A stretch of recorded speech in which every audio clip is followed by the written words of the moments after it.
अस्सलाम वालेकुम। आज बात करते हैं सब्जेक्ट और प्रेडिकेट में क्या फ़र्क है। लेकिन कोई भी सेंटेंस है उसके दो पार्ट होते हैं, उसमें एक सब्जेक्ट होगा और एक प्रेडिकेट होगा। सब्जेक्ट क्या होता है? जिसके बारे में बात की जा रही है, यानी कि किसी शख्स के बारे में, किसी चीज़ के बारे में हम बात कर रहे हैं, वो सब्जेक्ट होगा। प्रेडिकेट क्या है? जो वो पार्ट फिक्रे का जो उस शख्स या उस चीज़ के बारे में हमें जो इंफॉर्मेशन दे रहा है।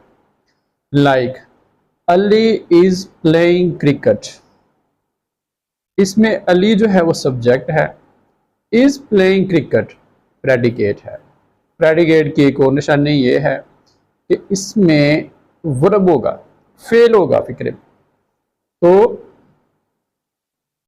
सब्जेक्ट में जो करने वाला और प्रेडिकेट जो काम हो रहा है।